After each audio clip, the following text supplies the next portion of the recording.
Pod Castelinho, novo canal de divulgação científica, notícias e eventos da UFSPA e da saúde. Olá, ouvintes do Pod Castelinho, tudo bem com vocês?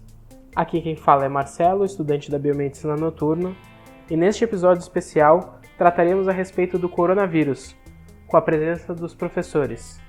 Professora doutora Ana Beatriz Gorini da Veiga, especialista em vírus respiratórios, e o professor Dr. Luiz Carlos Rodrigues Júnior, especialista em imunologia viral e desenvolvimento de novas vacinas.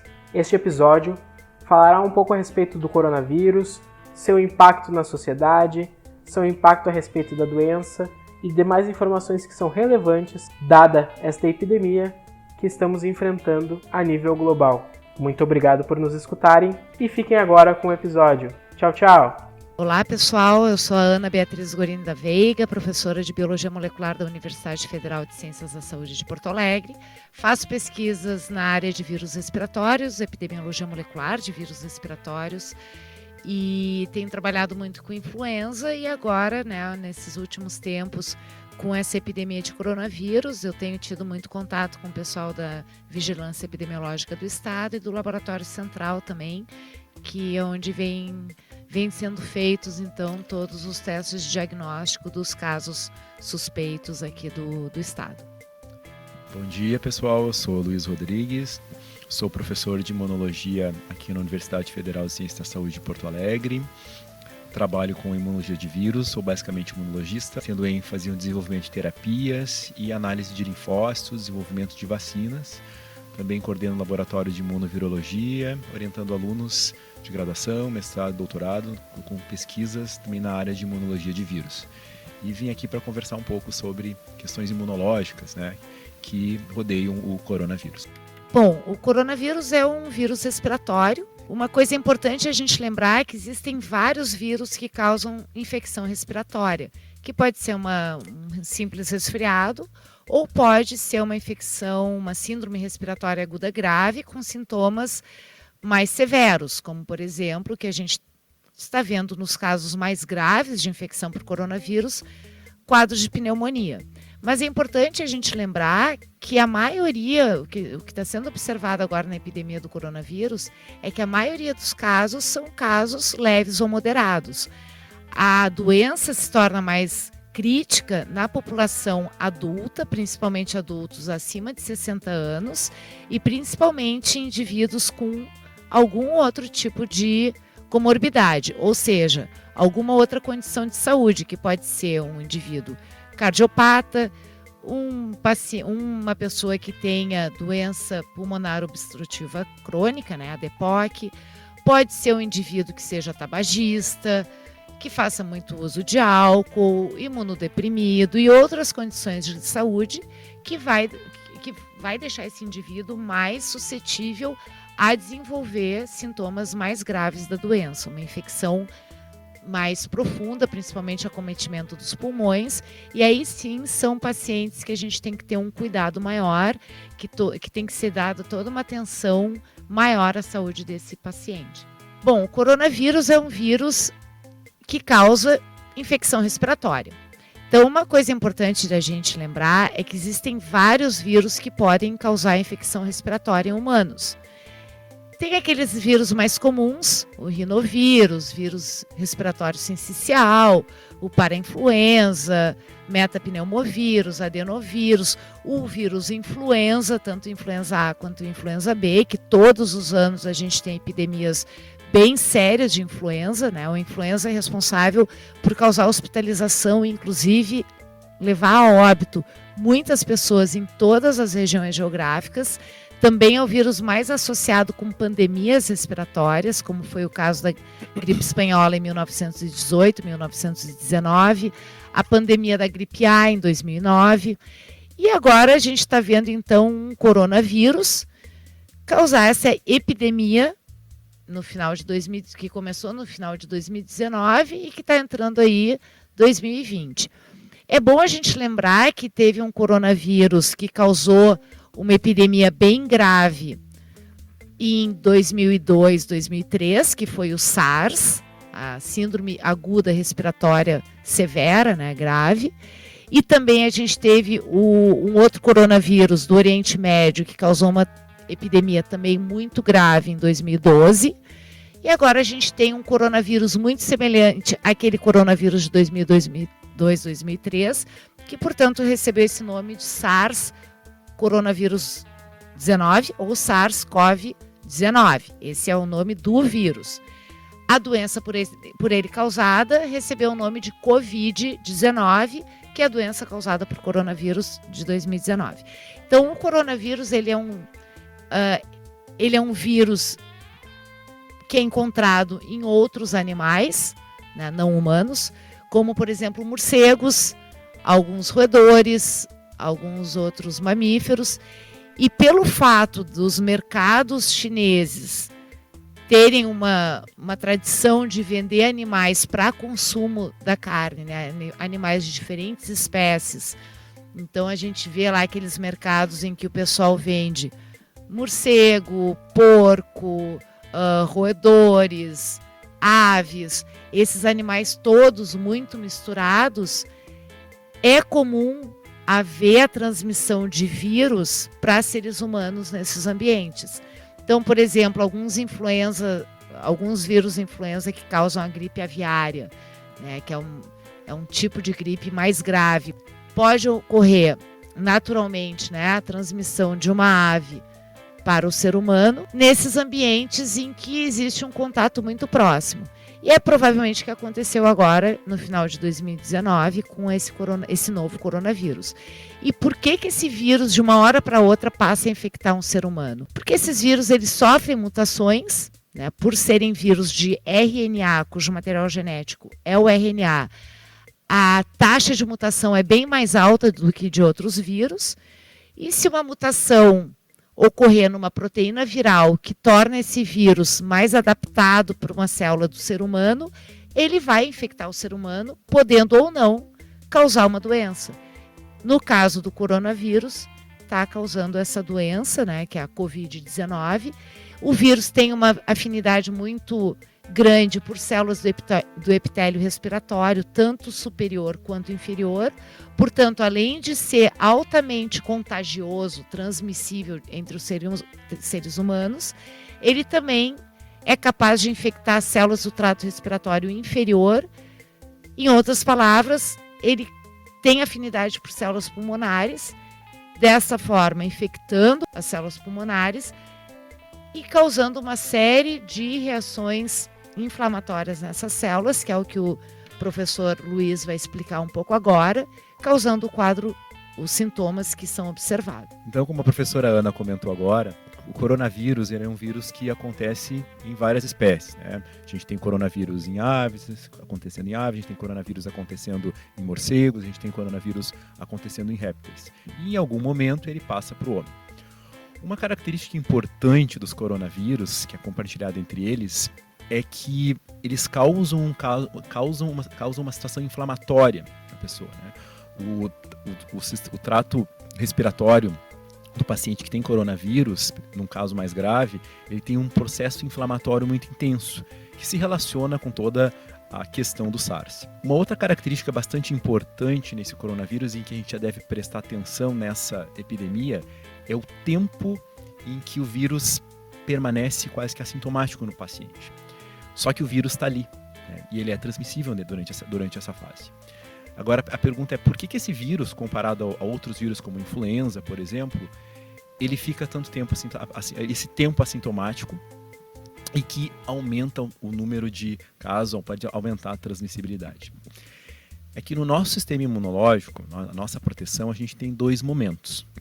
Um momento inicial de preparação do sistema imunológico, que a gente diz uma resposta natural, em que a gente tem para inúmeros micro-organismos, tá? Sempre essa resposta tem que acontecer, e é uma resposta que dura alguns dias, e uma resposta um pouco mais adaptada, um pouco mais aprimorada que acontece depois, que é uma resposta que a gente mais bem caracterizada, né, pelos anticorpos que a gente se conhece. Embora tenha outros elementos, todo mundo é a resposta de anticorpos, aquela que demora alguns dias, resposta um pouco mais celular.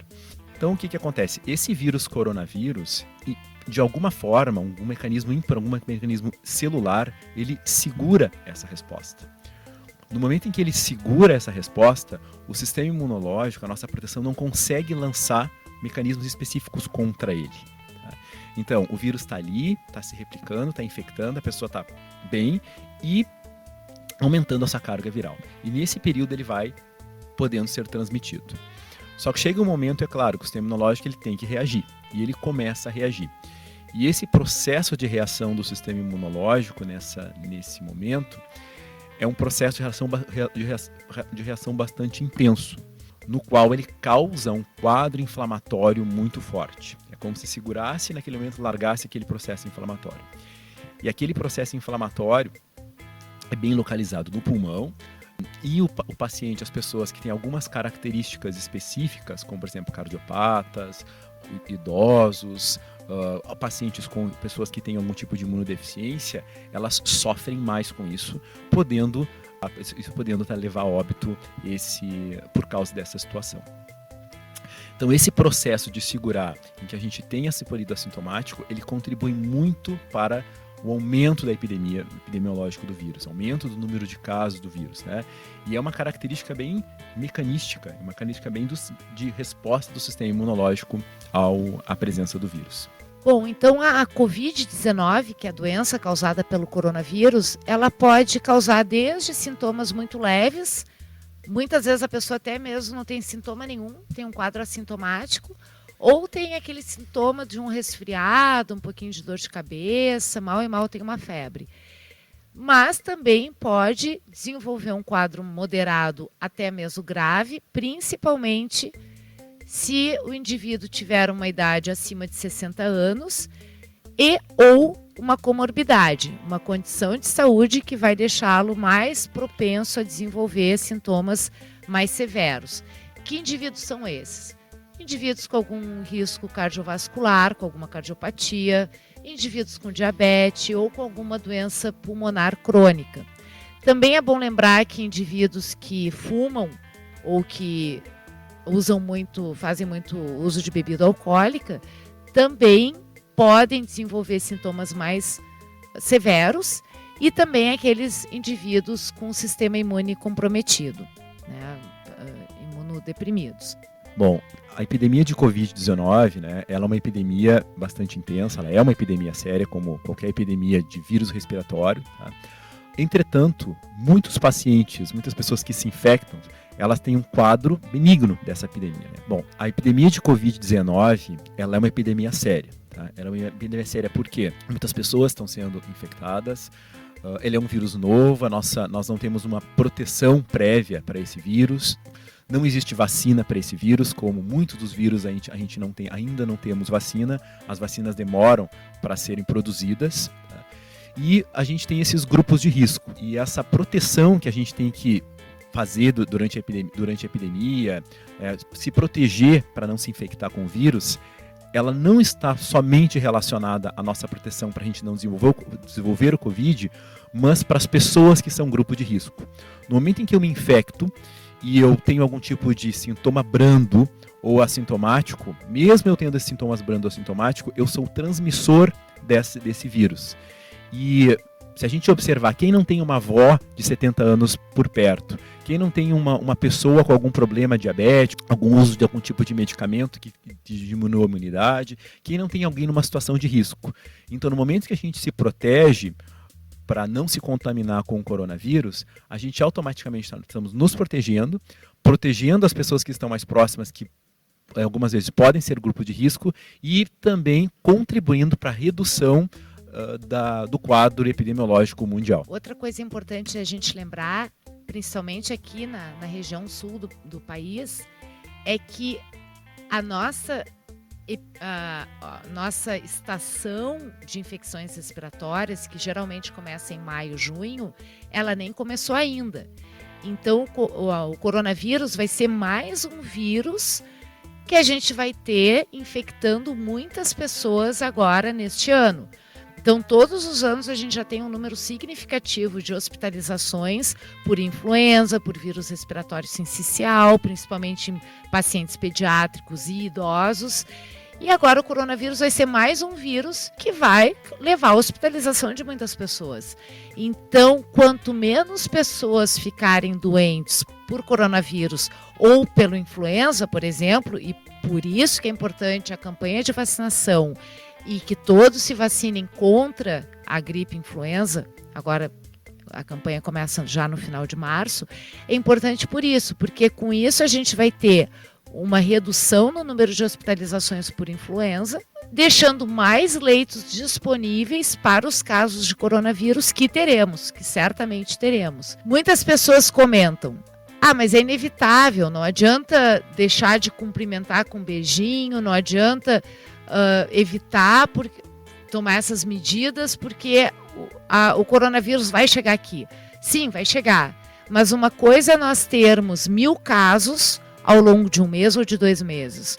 Outra coisa é termos 1.000 casos em uma semana, né? Então, se a gente conseguir distribuir mais essa epidemia ao longo do ano, mais o sistema de saúde vai dar conta, né? Então, em alguns anos, por exemplo, em 2016, teve a epidemia de influenza foi muito grande, né? Porque foi justamente o ano que o H1N1, aquele lá de 2009, da pandemia de 2009, ele sofreu uma mutação que a vacina que vinha sendo utilizada não deu cobertura em 2015 e, portanto, em 2016 a gente teve uma epidemia significativa por H1N1 no país inteiro. Faltou Tamiflu. Por que faltou Tamiflu? Porque o sistema não estava preparado para tantas pessoas naquele ano com influenza.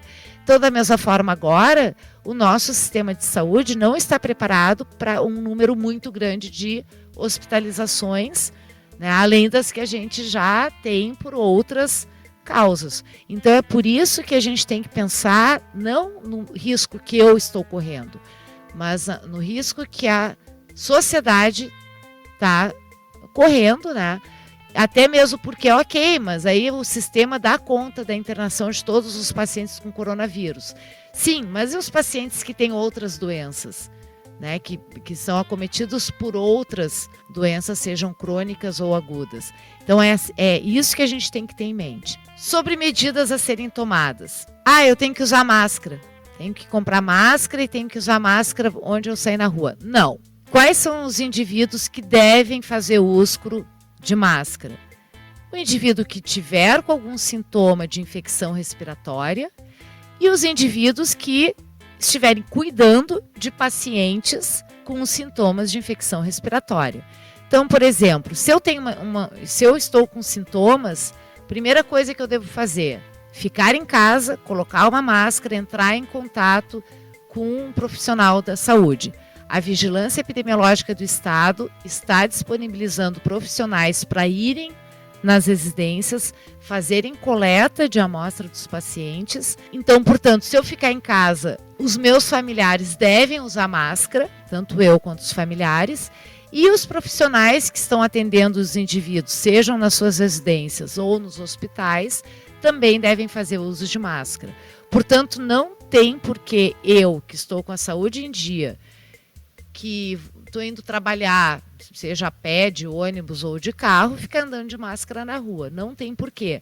Se todo mundo sair usando máscara sem necessidade, vai faltar máscara no mercado para os profissionais ou para os indivíduos que realmente precisam fazer uso da máscara. Bom, continuando então com essa questão de medidas de proteção, medidas de prevenção, né, do Covid-19, pegando uma parte que a Ana falou da questão de vacinação contra a influenza, a importância da gente se vacinar contra a influenza. Bom, então continuando com as medidas de proteção e as medidas relacionadas para conter a epidemia que a Ana está comentando, né? Essa questão da vacinação com a influenza é uma questão bastante importante. Por quê? No momento em que a gente se vacina com a influenza, todos os anos a gente tem que se vacinar com a influenza, e esse ano mais ainda, no momento que a gente se vacina com a influenza, a gente está diminuindo a chance de se infectar com esse vírus, porque as vacinas funcionam muito bem, e como alguns sintomas, os sintomas de uma infecção respiratória são muito semelhantes, quando o paciente chega para fazer uma análise, porque ele está com alguma sintomatologia, se ele for vacinado para a influenza, essa doença possivelmente ela vai ser descartada desse paciente e vai ser concentrada em outras infecções respiratórias. Se ele não tomou vacina para influenza, se ele não tomou, ele tem mais uma doença que pode estar junto também para ser feito o diagnóstico desse vírus. E no ponto de vista de vacinas, às vezes algumas pessoas perguntam por que não faz uma vacina rapidinho, uma vacina para coronavírus?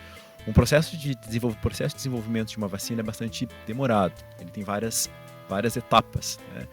Inicialmente são feitos análises moleculares, depois testes in vitro, depois testes em roedores, depois testes em primatas não humanos, até chegar no humano. Então uma vacina para um vírus assim, ele demora bastante tempo. Então, nesse momento que a gente tem de medida para conter essa epidemia, é justamente as medidas de proteção que nós mesmos temos que aplicar, né? Uma delas, bastante importante, é a lavagem de mãos. Infelizmente, né, a gente não tem muito hábito de lavar as mãos. E é um hábito que a gente tem que adquirir, né? Quando eu digo hábito de lavar as mãos, não é somente lavar as mãos antes do almoço, antes de uma refeição. É lavar as mãos a todo momento que a gente suspeitar ou tiver algum tipo de contato com outra pessoa, um contato com algum outro objeto, uma fômite. Durante uma epidemia é importante a gente desenvolver e cada vez aplicar mais a cultura de lavar as mãos, né? E também, né, a gente deve utilizar, se possível, a gente adquirir o álcool gel. E tem sempre o álcool gel próximo, que às vezes a gente não tem um lugar para lavar as mãos, a utilização de álcool gel ele ajuda bastante na prevenção da transmissão de vírus. É bom lembrar que esse álcool gel tem que ter uma concentração de álcool acima de 60% na solução.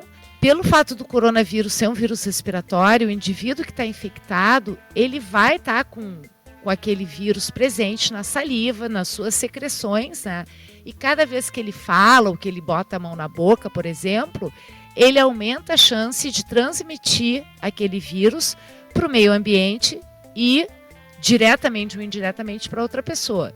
Então, por exemplo, se eu estivesse aqui infectada, conversando muito próxima do Luiz, as minhas microgotículas de saliva, que são expelidas quando eu falo, poderiam passar para o Luiz.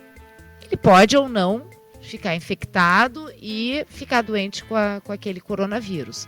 Além disso, a superfície próxima de onde eu falo também vai conter essas gotículas. Portanto, se uma pessoa colocar a mão nessa superfície, ela vai passar o vírus para a mão dela, e se ela levar essa mão à boca, ou ao nariz, ao rosto, vai aumentar a chance também de se infectar. Por isso que é tão importante, como o professor Luiz comentou, a gente lavar constantemente as mãos e evitar levar a mão ao rosto, aos olhos, ao nariz, à boca, porque vai aumentar a chance de eu me infectar caso eu esteja com o vírus na mão. Tá? Então não é que o vírus passe de uma mão para outra, mas se eu levo uma mão que está contaminada para a boca ou para o rosto, eu aumento a chance de infecção. Então agora com a epidemia do coronavírus, eu não vou mais sair de casa, eu vou ficar em casa até essa onda passar. Devo fazer isso, professor Luiz? Bem, quando tem uma epidemia viral, principalmente uma epidemia de vírus respiratórios, a gente tem a tendência a ficar bastante pensativo, a ver muitas notícias, a entrar em pânico, muitas vezes criar uma certa barreira, uma certa situação de não querer sair de casa, de não querer entrar em alguns locais, né? E criando algumas vezes situações bastante constrangedoras. Então, a gente tem a tendência a ficar em casa, a gente tem a tendência a supervalorizar informações e supervalorizar uma epidemia, né? Mas então, assim, quando a gente, no curso de uma epidemia como essa, a gente tem que seguir a vida normalmente, mas sempre prestando atenção e sempre utilizando as medidas de proteção, né? Que são essas que a gente está comentando, né? Cuidar o contato pessoa a pessoa, cuidar os vários abraços e beijos, diminuir a intensidade de abraços e beijos, lavar as mãos constantemente, fazer o uso de álcool gel, em locais públicos, evitar, por exemplo, locais públicos, se tiver algum lugar fechado, procurar manter as janelas abertas, né? Observar pessoas que estejam com alguns sintomas de tosse, espirros, né? Procurar não se aproximar tanto dessas pessoas, é claro, de uma forma bastante consciente, forma cautelosa por a gente estar nessa epidemia. Uma característica epidemiológica que estamos observando na Covid-19 é que as crianças não estão sendo muito afetadas. Temos poucos casos positivos entre a população mais jovem, né, infantil, E desses casos, muito poucos são severos. Então, os dados que temos ainda não são suficientes para tirar conclusões bem embasadas do porquê que as crianças não manifestam os sintomas da doença. Então, pode ser porque os coronavírus que existem mais comuns, isso é uma coisa importante que eu não comentei lá no início, mas além do SARS de 2002, 2003, do MERS e do SARS de 2019, temos outros coronavírus que causam resfriados todos os anos, de 15% a 30% dos casos de resfriado, ou seja, síndrome gripal, aqueles sintomas mais leves de resfriados que temos todos os anos, de 15% a 30% são causados por coronavírus. São outros 4 gêneros de coronavírus que causam esses sintomas e que são mais comuns em crianças. Então não se sabe se pelo fato dessas crianças terem mais contato com esses coronavírus todos os anos, eles acabam ficando mais protegidos da Covid-19, ou se é porque elas não têm um sistema imune ainda muito desenvolvido e, como o professor Luiz comentou, a Covid-19 ela se agrava por uma resposta inflamatória exacerbada também, né? Uma resposta imunológica muito exacerbada. Então, talvez as crianças não manifestem, não tenham essa resposta imunológica da mesma forma que um adulto. Mas fato é que isso são só algumas inferências que a gente faz. Então, essas são apenas algumas sugestões, algumas inferências que a gente faz, mas não temos dados concretos, não temos ainda evidências científicas para fazer esse tipo de conclusão. Na verdade, né, muitas questões que se conhece sobre Covid-19 na verdade, do histórico que a gente já se conhecia sobre outros vírus, né? Esse Covid-19 agora que ele está sendo estudado, agora ele está sendo mais mapeado, digamos assim, né? Então, hoje o que a gente está fazendo é se apropriando de conhecimentos que a gente tinha das outras infecções passadas de SARS e também alguns conhecimentos que nós tínhamos sobre influenza, né? Só complementando uma questão que a professora Ana falou sobre a criança e a resposta dela em relação ao Covid, a criança ela tá num processo de amadurecimento do sistema imunológico, né? Um processo ainda de montagem do seu sistema imunológico, né? Então, possivelmente, né, isso pode estar também envolvido nessa situação que a criança não tem uma infecção, um processo inflamatório mais clássico durante a infecção de Covid-19. Uma questão importante que tem se comentado muito e tem se perguntado em alguns casos é em relação aos animais, né? Afinal, os animais transmitem o Covid ou ele não transmite? Meu cachorro de casa, meu gato, ele é um transmissor ou não é transmissor? Porque existem informações de que esses vírus, existem animais que são hospedeiros, que existem animais que têm coronavírus. Na verdade, os animais, eles são hospedeiros de coronavírus, mas de coronavírus adaptados a eles, né? Para que um coronavírus de animal passe para um ser humano, ele precisa passar por um processo de mutação, como a professora Ana falou inicialmente, tá? Nesse caso, hoje o que a gente tem o coronavírus, ele infecta o humano. Então, o meu gato, o máximo que ele pode passar é se eu espirrar, se a pessoa infectada espirrar no pelo do gato e o outro passar a mão e pegar a partir do pelo do gato. Mas de nenhuma forma, o gato, o cachorro, o animal doméstico, ele é um vetor deste vírus. Eles não são vetores, né? Não acontece como, por exemplo, a leishmaniose, que a gente tem eles como hospedeiros. Eles não seriam vetores, eles, no máximo que poderiam, em algumas situações muito específicas, ser carregadores desse vírus se a pessoa espirrar em cima deles, mas eles não transmitem o vírus por eles estarem infectados por coronavírus. Uma coisa importante, né, sobre os animais, sejam eles domésticos ou selvagens, é que os patógenos, eles passam dos seres humanos para animais não humanos, para o meio ambiente. Existe todo um fluxo de patógenos e esse é o conceito que a gente chama de saúde única ou do inglês One Health. Então é importante a gente também respeitar a saúde do animal, né?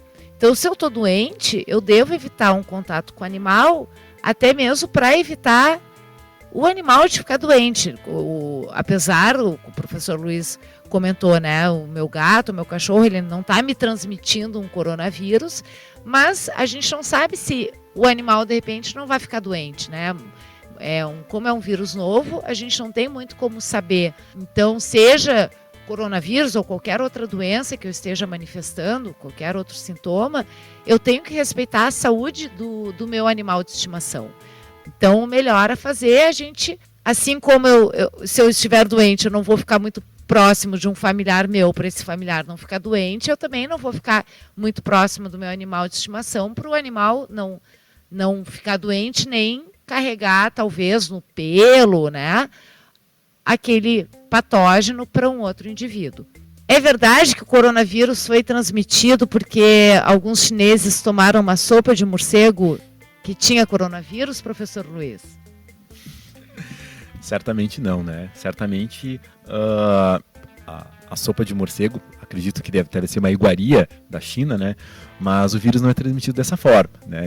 Até porque uma sopa de morcego, o vírus estaria morto, né? Apesar da temperatura, o cozimento, o vírus estaria morto e não é uma forma de transmissão desse vírus, né? A transmissão do vírus aconteceu por contato humano, por um animal, com um animal. A princípio, a principal fonte de contaminação foi o contato humano, né? Em um mercado, a partir do pangolim. Bom, então, para resumir e finalizar essa nossa conversa de hoje, o que vocês têm que lembrar, né? Vacinação da gripe é importante.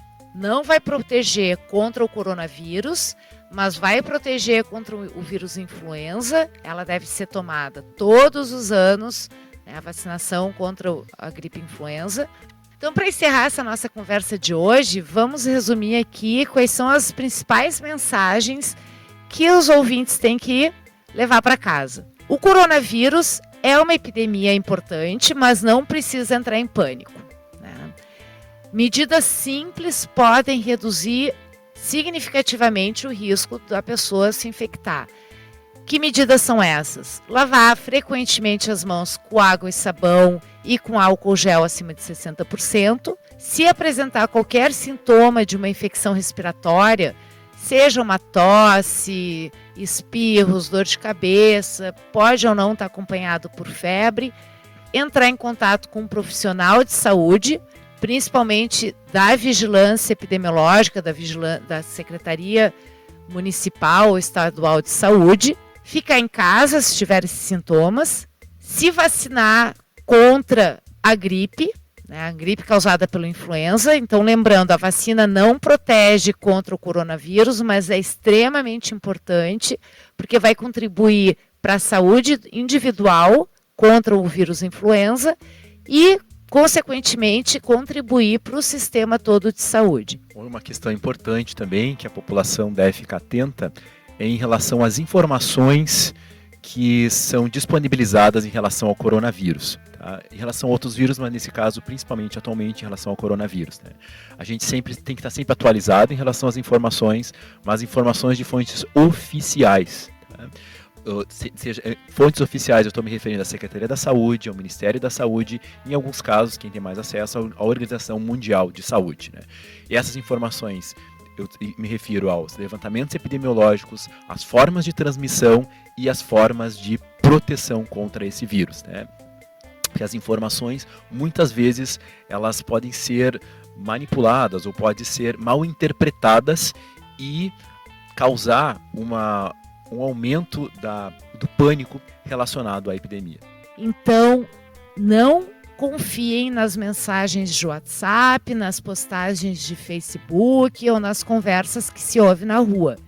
Confiem se essas informações que são passadas por esses meios forem de sites oficiais, como o professor Luiz comentou, Organização Mundial da Saúde, CDC, que é o Centro de Controle de Doenças americano, Ministério da Saúde ou da Secretaria, seja estadual ou municipal de saúde do seu estado, do seu município.